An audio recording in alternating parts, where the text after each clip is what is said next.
सन्यासी हैं, स्पर्श करना पाप है, और उन्होंने कंधे में बिठाया, हाँ, और पकड़ा भी था हाथ से इसको।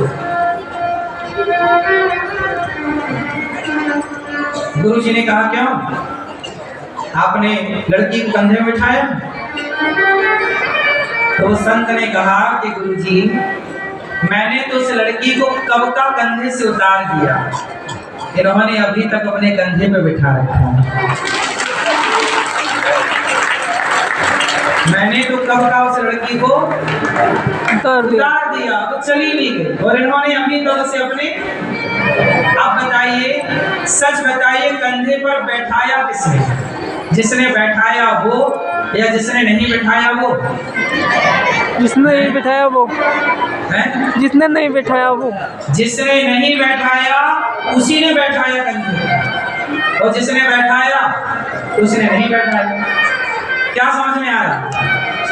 इसका मतलब ये हुआ कि छोड़ना किसे नहीं कहते।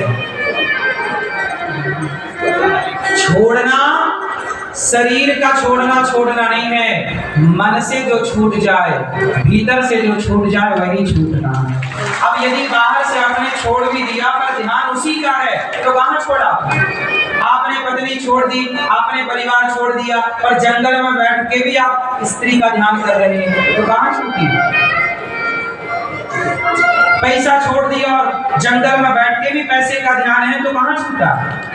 छूटने का मतलब ये है कि पैसे के ढेर में बैठो, और पैसे के ढेर में बैठ कर भी ध्यान भगवान का हो, पैसे का ध्यान ना। तो क्या स्त्रियों के साथ रहते हुए भी स्त्रियों में मन न लगे, भगवान में मन लगे, वो त्याग है। एक आदमी बोला हम तो हलवा नहीं खाते। भाई साहब हलवा खाओगे कैसा? मिलता ही नहीं। हलवा ना मिले, आप कहते हो हम हलवा नहीं खाते। अरे हलवा मिलता है नहीं, खाओगे क्या? हलवा मिल रहा है फिर ना खाओ, वो त्याग है। स्त्री मिल रही है फिर भी उसकी तरफ ध्यान ना जाए, मन ना जाए, चित्त ना जाए, वो त्याग है। मिल ही नहीं रही है, कह रहे हम स्त्री का संग नहीं करते।